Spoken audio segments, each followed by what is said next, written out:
Hi friends, welcome to my channel. ಬನ್ನಿ, ಇವತ್ತು ಒಂದು ಸಿಂಪಲ್ ಆಗಿರುವಂಥ ಬೋಟ್ ನೆಕ್ ಡಿಸೈನ್ನ ಸ್ಟಿಚಿಂಗ್ ಮಾಡೋಣ. ಇದಂತೂ ಸಿಂಪಲ್ ಆಗಿರೋ ಡಿಸೈನು ಅಂತಲೇ ಹೇಳ್ಬೋದು. ನೋಡೋಕ್ಕೆ ಲುಕ್ ಆಗಿದೆ. ಆಲ್ರೆಡಿ ನಾನು ಇದೇ ಥರದಲ್ಲಿ ಮೇಲೆ ಕೇಲಫ್ ಬಂದು ಕೆಳಗಡೆ ಮಾಮೂಲಿ ಕಣ್ಣಿನ ರೀತಿ ಬರುತ್ತೆ. ಆ ಡಿಸೈನ್ ಆಲ್ರೆಡಿ ಅಪ್ಲೋಡ್ ಮಾಡಿದ್ದೀನಿ, ನೋಡಿಲ್ಲ ಅಂದರೆ ನೋಡಿ. ತುಂಬಾ ಬ್ಯೂಟಿಫುಲ್ ಆಗಿದೆ. ಅದನ್ನು ಅದೇ ಥರನೇ ಇದು ಮೇಲೆ ಕೇಲಫ್ ಬರಲ್ಲ, ಮಾಮೂಲಿ ಕೆಳಗಡೆ ಮಾತ್ರ ಕಣ್ಣಿನ ರೀತಿಯೇ ಬರುತ್ತೆ. ಆ್ಯಕ್ಚುಲಿ ಇವರು ಈ ಥರದ್ದು ಒಂದು 4-5 ಡಿಸೈನ್ ಕಳಿಸಿದ್ರು. ಇದರಲ್ಲಿ ನಾನು ಇದು ಸೆಲೆಕ್ಟ್ ಮಾಡಿ ಸ್ಟಿಚ್ ಮಾಡ್ತಾ ಇರುವಂಥದ್ದು. ಹಾಗಾಗಿ ಇದು ಒಂಥರ ಬೋಟ್ ನೆಕ್ಕಲ್ಲಿ ತುಂಬಾ ಬ್ಯೂಟಿಫುಲ್ ಆಗಿರುವಂಥ ಡಿಸೈನು ಅಂತಲೇ ಹೇಳ್ಬೋದು. ಮೊದಲು ಆಲ್ರೆಡಿ ಕ್ಯಾಲಫ್ನ ಲೈನಿಂಗ್ಗೆ ಐರನ್ ಮಾಡಿಕೊಂಡಿದ್ದೀನಿ. ಅದನ್ನು ಇವಾಗ ಈ ರೀತಿ ಬ್ಲೌಸ್ ಪೀಸ್ ಮೇಲೆ ಇಟ್ಟು ಸ್ಟಿಚ್ ಮಾಡ್ಕೊತಾ ಇದ್ದೀನಿ. ಸ್ಟಿಚ್ ಮಾಡಿಬಿಟ್ಟು ಇದಕ್ಕೆ ಪೈಪಿಂಗು ಕೊಟ್ಟಿದ್ದೀನಿ. ಅದು ನೆಕ್ಸ್ಟ್ ವೀಡಿಯೋದಲ್ಲಿ ತೋರಿಸ್ತೀನಿ. ಆ್ಯಕ್ಚುಲಿ ಅದಕ್ಕೆ ಪೈಪಿಂಗು ಎಕ್ಸ್ಟ್ರಾ ರೆಡಿ ಇರುವಂಥ ಬ್ಲೌಸ್ಗೆ ಪೈಪಿಂಗ್ ಕೊಟ್ಟೆ, ಒಂಥರ ಚೆನ್ನಾಗಿ ಕಾಣಿಸ್ಲಿ ಅಂದ್ಬಿಟ್ಟು. ತುಂಬ ಚೆನ್ನಾಗಿ ಕಾಣಿಸ್ತಿತ್ತು ಬ್ಲೌಸ್ ಅಂತೂ. ಇವಾಗ ಇದನ್ನು ಫಸ್ಟ್ಗೆ ನಾನು ಮಧ್ಯದಲ್ಲಿ ಕಣ್ಣಿನ ರೀತಿ ಇದೆಯಲ್ಲ ಅಲ್ಲಿ ನೀಟಾಗಿ ಸ್ಟಿಚ್ ಮಾಡ್ಕೊತಾ ಇದ್ದೀನಿ. ಸುತ್ತ ಸ್ಟಿಚ್ ಮಾಡಿಕೊಂಡು ಇದು ಕ್ಯಾನ್ವಾಸ್ ಕೊಟ್ಟರೆ ತುಂಬ ನೀಟಾಗಿ ಬರುತ್ತೆ ಡಿಸೈನ್, ನಿಮ್ಗೆ ಹೆಚ್ಚು ಕಡಿಮೆ ಬರೋದಿಲ್ಲ. ಓಕೆನಾ? ಈ ರೀತಿ ನೀಟಾಗಿ ಸ್ಟಿಚ್ ಮಾಡಿಕೊಂಡು ಉಲ್ಟಾ ತಿರುಗಿಸ್ಕೊಂಡ್ರೆ ಆಯಿತು. ಡಿಸೈನು ಕ್ಯಾಲಫ್ ಡಿಸೈನ್ ತುಂಬ ನೀಟಾಗಿ ಬರುತ್ತೆ. ಈ ರೀತಿ ಕಟ್ ಮಾಡಿಕೊಂಡು ನ್ಯಾಚ್ ಹಾಕ್ಬಿಟ್ಟು ಉಲ್ಟಾ ತಿರುಗಿಸ್ಕೊಂಬಿಡಿ. ಇಷ್ಟೇ ಇದು. ಈಗಂತೂ ತುಂಬ ಡಿಸೈನ್ಸ್ಗಳಿದ್ದಾವೆ.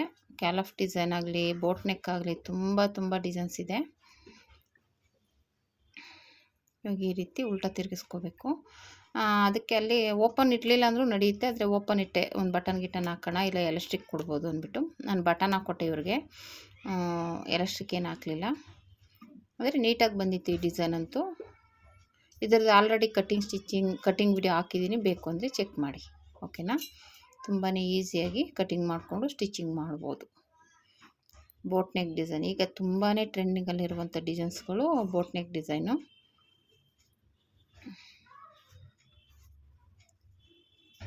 ಈ ರೀತಿ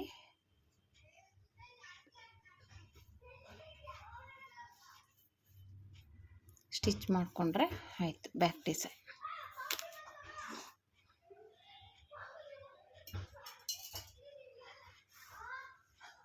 ಈಗ ನೀಟಾಗಿ ಆ ಕಡೆ ಸರಿ ಮಾಡಿಕೊಂಡು ಸ್ಟಿಚ್ ಹಾಕೊಳ್ಳಿ ಸುತ್ತ.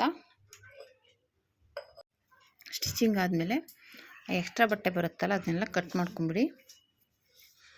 ನೀಟಾಗಿ ರೆಡಿ ಆಗುತ್ತೆ ನೋಡಿ. ಈ ರೀತಿ ರೆಡಿ ಮಾಡಿಕೊಂಡು ಈಗ ರೆಡಿ ಆಯಿತು. ಎಕ್ಸ್ಟ್ರಾ ಬಟ್ಟೆನ ಕಟ್ ಮಾಡ್ಕೊಂಬಿಡೋಣ. ಈಗ ಕೆಳಗಡೆ ಫೋಲ್ಡಿಂಗ್ ಮಾಡ್ಕೊಂಬಿಟ್ಟು ಡಾಟ್ ಹಾಕ್ಕೋಬೇಕು. ಒಂದು ಸೈಡು ಸ್ಟಿಚ್ ಮಾಡಿದಾಗೆ ಇನ್ನೊಂದು ಸೈಡನ್ನು ಸ್ಟಿಚ್ ಮಾಡಿಕೊಂಡು ಅದು ಅಷ್ಟೇ ಎಕ್ಸ್ಟ್ರಾ ಬಟ್ಟೆನ ಕಟ್ ಮಾಡ್ಕೊಂಬಿಟ್ರೆ ರೆಡಿ ಆಗುತ್ತೆ. ಇದು ರೆಡಿ ಆದಮೇಲೆ ಕೆಳಗಡೆ ಫೋಲ್ಡ್ ಮಾಡಿಕೊಂಡು ಡಾಟ್ ಹಿಡ್ಕೋಬೇಕು. ಆಗ ಬ್ಯಾಕ್ ಡಿಸೈನ್ ರೆಡಿ ಆಗುತ್ತೆ. ಈ ರೀತಿ ನೋಡಿ ನೀಟಾಗಿ ರೆಡಿ ಮಾಡ್ಕೊಳ್ಳಿ. ಈ ರೀತಿ ಸ್ಟಿಚಿಂಗ್ ಮಾಡಿಕೊಂಡ್ರೆ ನಮಗೆ ರೆಡಿ ಆಯಿತು. ಓಕೆನಾ? ಇವಾಗ ಮಧ್ಯದಲ್ಲಿ ಫೋಲ್ಡ್ ಮಾಡ್ಕೊಂಬಿಟ್ಟು ಡಾಟ್ ಹಿಡ್ಕೊಂಡ್ರೆ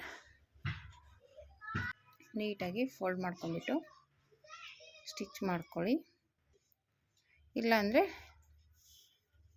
ಎಮ್ಮಿಂಗ್ ಮಾಡ್ಕೋತೀನಿ ಅಂದರೂ ಮಾಡ್ಕೋಬೋದು. ಓಕೆನಾ?